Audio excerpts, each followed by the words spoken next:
That's just about half of the bottom of the stove is wide open.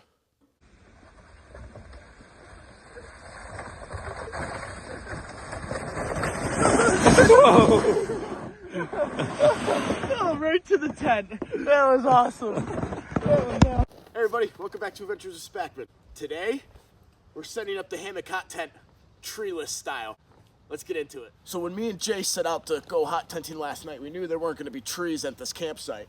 So we ended up bringing 2 of these maple poles from my house, and we ended up anchoring them down in 2 spots.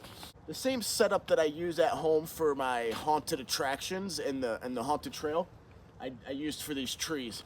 So you guy them out in 2 spots at 45-degree angles going out away from the poles. It helps if you have somebody to hold it. So yesterday I had Jay hold it for me while I staked it out. So once we got that pole staked out down there, we ran the ridge line across from there over to this pole. We staked out this side, 45-degree angles for these guy outs here. Ridge line, I ended up using my tree hugger straps for my hammock. So then we just put the hammock hot tent right over that as the ridge line. So we got it all staked out. And then we set our sights on closing the ends of this. Let me pull you in and show you that. This is the Argus PT. Installation of this camera was so easy. You download the app, you hook it to your Wi-Fi, and you find a sunny spot to stick it. Because the Argus PT is solar powered. You can control this camera right from your phone with the app.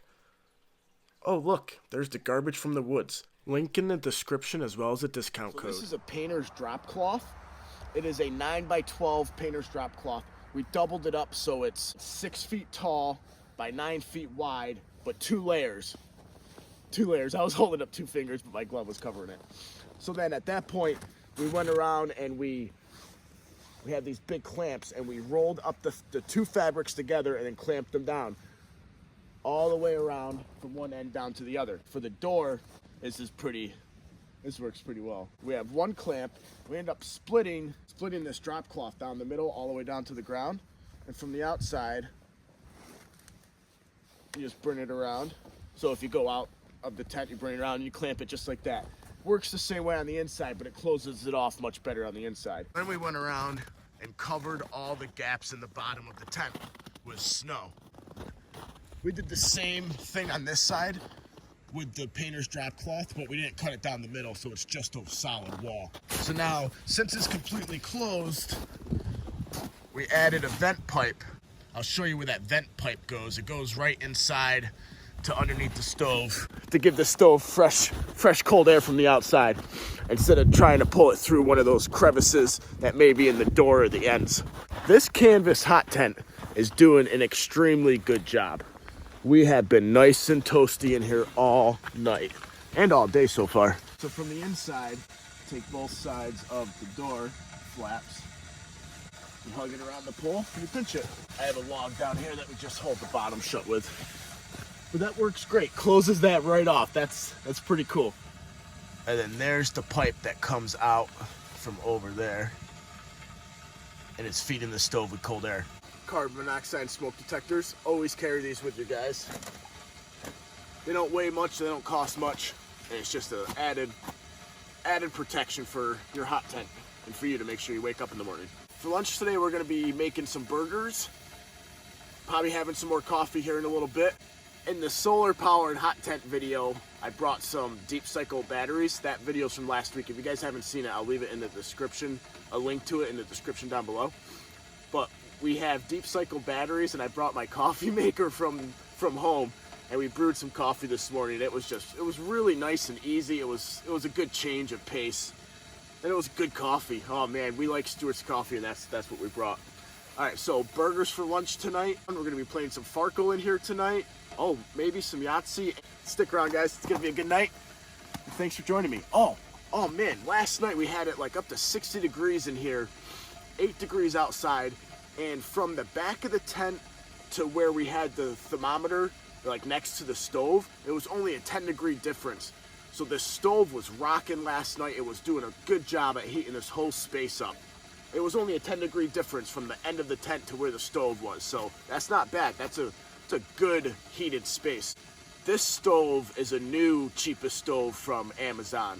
when Jay bought the one that the subscriber sent, I ended up buying one as well. And then I used Jay's in that last test video with the adapter for the pipe, and I ended up warping the top of it really bad from the amount of heat that I pushed through that stove that day.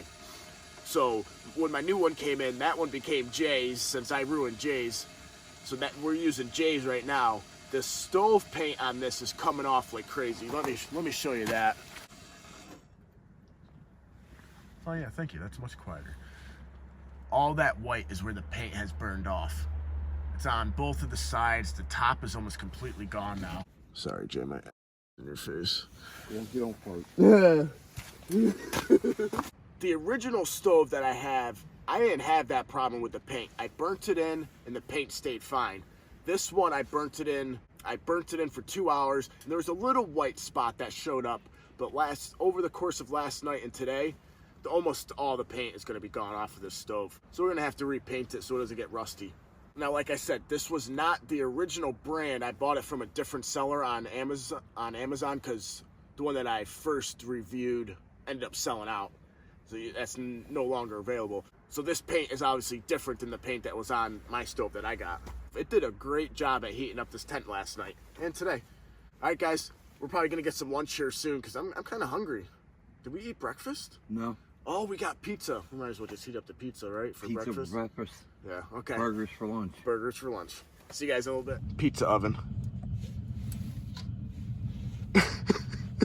We used the shelves, we flipped them over so the pizza's off of the fire, and then we're covering it with the baking sheet.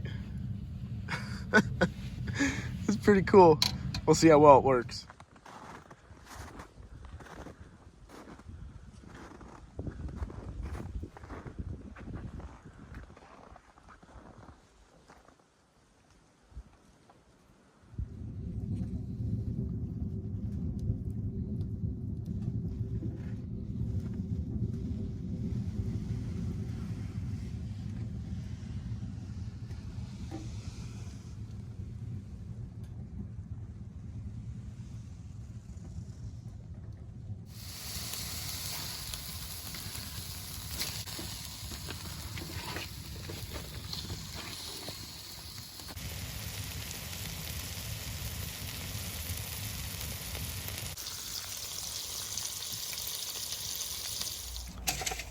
Oh. I dropped my burger. Man, I think I got it on camera too. I mean, not, at least I got me on camera while I dropped it. I am a mess, dropping everything. Cheers, guys.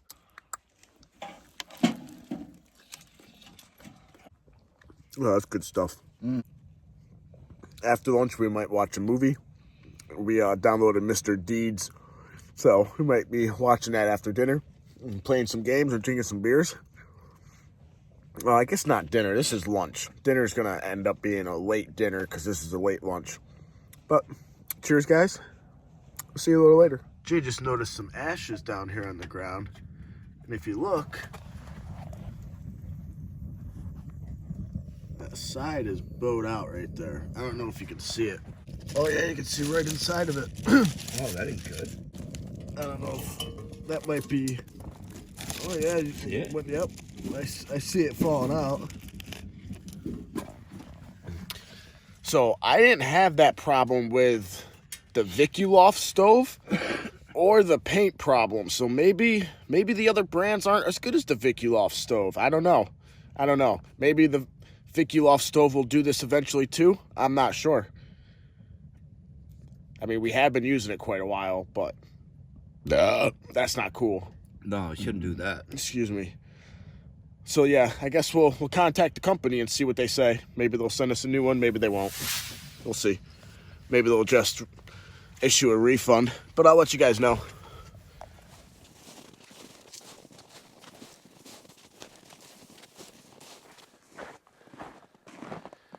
Oh wow, look at the sunset, dude.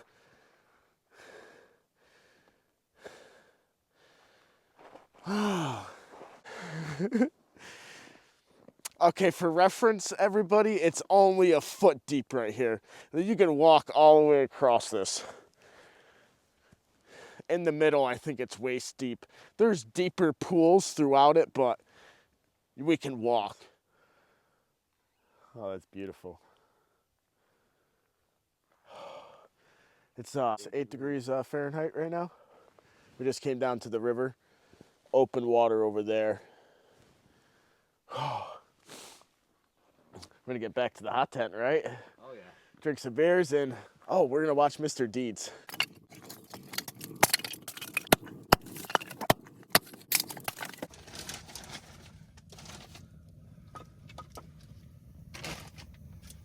All right, it's 4 degrees outside. We have been playing Yahtzee. We just got done playing Yahtzee. Now we're gonna watch another movie. We watched Mr. Deeds. We've been drinking some beers. I think I'm 3 beers deep right now, or I'm on my 3rd beer at least. Where's my beer? Yeah, I think you've gotten There it is. Cheers. I ain't cheers you guys before. We were busy enjoying ourselves. So yeah, it's 4 degrees outside. It's cold. I bet you it's even colder than that with the wind chill because it's been windy. The tent keeps moving like crazy. But yeah, it's 8:30. We're gonna watch another movie. We're watching The Waterboy, Adam Sandler night. All right, guys, we'll check in later. All right, guys, it's 8 o'clock in the morning. Good morning. Oh man, it's a cold morning. I just got out of my tent. Jay's getting the fire going. Let me show you the temperature. it's a cold one. Negative 13 out. We got 32 in the tent. Negative 13. It's a new low. It's a new low for me. It's a new low for Jay. We never camped this cold. Yeah, no, this is even the Dollar Tree challenge that I did was negative 11 was the lowest. So this is 2 degrees colder than that. Yeah. So we let the stove go out last night, obviously, and everything is frosty. I wonder if you can see that. I can see the snow coming down. It's frosty. It is a cold morning. Your hand's cold? Hot hand? All right, we're gonna get this fire going and get some coffee. Race to the finish. 13 outside, 46 in here by the stove. But it's getting warmer. I mean, we don't have our gloves on anymore. It was cold this morning. It was. Oh my God. The thermometer actually said coldest was negative 14. So that was the coldest it went down to last night. Negative 14. That's cold. Winter camping. Gotta love it. All right, guys, first sip of morning coffee. It is now 9:16. It took us an hour and 15 minutes to get coffee going. Cheers, Jay. Cheers. Cheers, guys. And cheers to all you other brave souls camping in the cold. Ooh. This is instant coffee because the teapot finished boiling on the stove before the coffee maker finished up. So we'll have our coffee maker coffee after this. Egg, ham, and cheese on everything bagels. That's what we're making for breakfast. We got breakfast done. Monster breakfast sandwich. 2 eggs, 3 Canadian bacons, and a slice of cheese on an everything bagel. I'm gonna finish this and wrap up with my final thoughts on the Treeless Hammock Hot Tent. And I need to talk about this stove too. So I'll have a segment about the stove at the end. Cheers.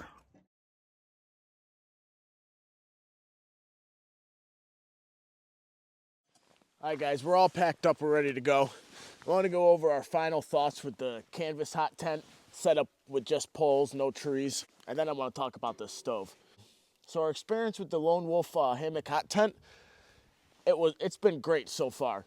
So last night we set it up in like an A-frame configuration almost, with the ends completely open. And then we covered both ends with painter's drop cloths to close them in. Then we made a door on one side and it worked out great. It gave us plenty of room inside, but when you actually close it up how it's supposed to be closed up, you end up with like no room at all in there. So we needed to make it bigger, and we did. It was also our most enjoyable hot tenting experience. It stayed the warmest in there last night. It's the coldest we've been sleeping, or the coldest we've been camping yet, and it was the warmest we've had a hot tent.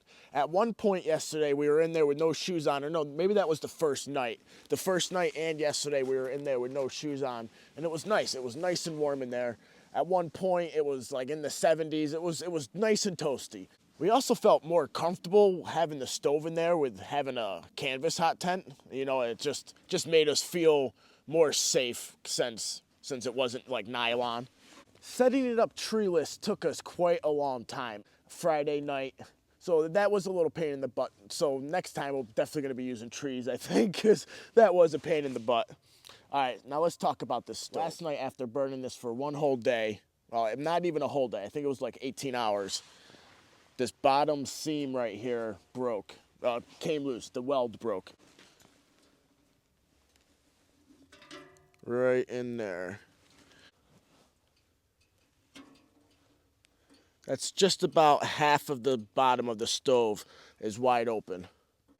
Now, Jay ended up noticing embers falling out of it last night, and that's how we noticed that the weld broke. I don't think we got it so hot that it broke the weld from our heat. I think it was a poor job done at the factory. This is not the Viculoft stove that I reviewed in the past. This is a different one. I want to say it was Yuma Flame. I'll put a screenshot of the one that I bought on up here, right here. I don't recommend buying the brand one off of Amazon. Like I said, I'll put a screenshot up here. No good at all. As far as heat, this thing freaking kept that hot tent rocking the whole time. We had trouble last night, and it could have been because of this. It might have been, I don't know. It might have been too much air coming sucked in right there. I have no idea. But we did have some trouble last night a couple times, but we were able to get it fixed and it was working again. But we ended up just rolling with it. Even though the side was open, you know, we just kept camping. That's about it. If you like this sort of thing, think about hitting the subscribe button. I'll leave it right here in the middle. Thanks a lot for joining us on this one. We'll see you in the next one. I wanted to show you the space from the hot tent. We have about an 8-foot circle around where the wood stove was. Nice.